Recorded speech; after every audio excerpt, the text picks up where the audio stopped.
অতিরিক্ত মা ভক্ত ছেলেদের কোনোদিনও বিয়ে করা উচিত না। কথায় কথায় যে পুরুষরা মা করে থাকেন, দয়া করে এই পুরুষরা বিয়ে করবেন না। এর মধ্যে ঝগড়াঝাটি খুঁটিনাটি হতেই পারে, সেটা থাকবে চার দেওয়ালের মধ্যে বন্দী। আপনি যদি বাবু হয়ে সারাক্ষণ মায়ের কাছে বোর বিচার দিতে থাকেন, তাহলে বলবো আপনার এখনো বিয়ে করার বয়স। বিয়ে করার আগে প্রত্যেকটা পুরুষ মানুষকে টেস্ট করা উচিত, আসলে সে কি বাবু নাকি সে পুরুষ। যে পুরুষরা তার সামনে তার বউকে অপমান হতে দেখে প্রতিবাদ করে না, তারা আসলে কোনো পুরুষের ক্যাটাগরিতেই পড়ে না। এমন অনেক পুরুষ আছে যারা নাকি বউদেরকে অসম্মান হতে দেখে খুবই মজা পায়। বিয়ে করতে গেলে একজন পুরুষ মানুষকে বিয়ে করবেন, যেই পুরুষ তার মায়ের আঁচলে গিয়ে এটা বলবে না যে আমার বউ এটা বলছে সেটা বলছে। এসব পুরুষরা আসলে পুরুষ না, এরা এখনো বাবুই রয়ে গেছে। এদের আসলে এখনো বিয়ে করার বয়স হয়। বিয়ে করলে এমন পুরুষকেই বিয়ে করা উচিত যে নাকি তার স্ত্রীর সাথে অন্যায় হলে সে প্রতিবাদ করতে জানে। এরকম অনেক আশেপাশে নারীদের কাছ থেকে শুনি যাদের স্বামী থাকতেও তাদেরকে অনেক অন্যায় অত্যাচার সহ্য করতে হয়। আমি বলি কি, স্বামী বেঁচে থাকতেও যদি একটা নারীকে অন্যায় অত্যাচার সহ্য করতে হয়, তাহলে একটা স্বামী থাকা আর না থাকার মধ্যে পার্থক্যটা। স্বামীদেরকে বলবো যতদিন বেঁচে থাকবেন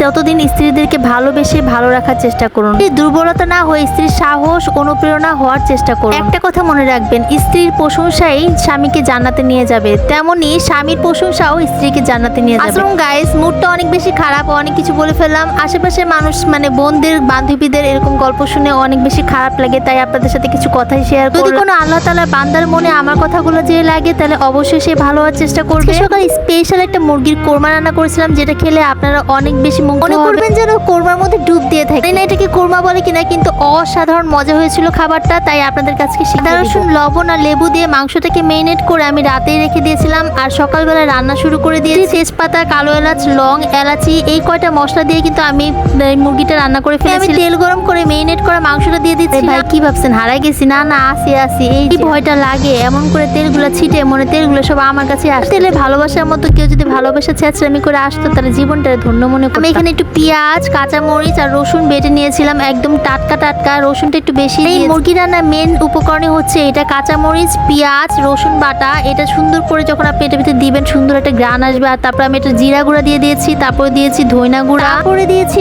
গোলমরিচের গুঁড়া। এখন আমি দিয়ে দিব এলাচি, দারচিনি, তারপরে হচ্ছে তেজপাতা, জায়ফল, জায়ফল দিইনি, জয়ত্রী দিয়ে। এই সকল মশলাগুলো কিন্তু আমি আস্তায় দিয়েছি, এগুলো কিন্তু কোনোভাবে পিষে দিইনি। এগুলো দিয়ে আমি ভালো মতো মাংসটাকে কষিয়ে নিব। পুরো একদম সাদা মাংস আমি এটা রান্না করব। তারপর আমি একটু আদা বাটা দিয়ে দিচ্ছিলাম, যাতে করে ফ্লেভারটা একটু বেশি ভালো আসে। আদা বাটা একটু কম দিলেই হবে, কারণ রসুন বাটাটা একটু বেশি দিয়েছি। তারপর লবণ দিয়ে দিয়েছি। এই রান্নার মেন উপকরণ হচ্ছে দুধ। পুরো রান্নাটা আমি দুধ দিয়ে করব, কোনো রকমের পানি আমি ইউজ করি নাই, দুধ দিয়ে রান্নাটা করেছি। মাঝখানে কিন্তু আমি একটু লেবুর রসও দিয়ে দিয়েছি, সাথে একটু চিনিও দিয়ে দিয়েছি। হালকা হালকা মিষ্টি হলে খুব ভালো লাগবে খেতে। যখন মুরগিটা মাখা মাখা হয়ে যাবে, তখন this is the look of my মুরগি। এত মজা হয়েছিল, তোমরা অবশ্যই বাসায় ট্রাই করে দেখবে, শেয়ার করে রেখে দেবে। Thanks for watching, tata.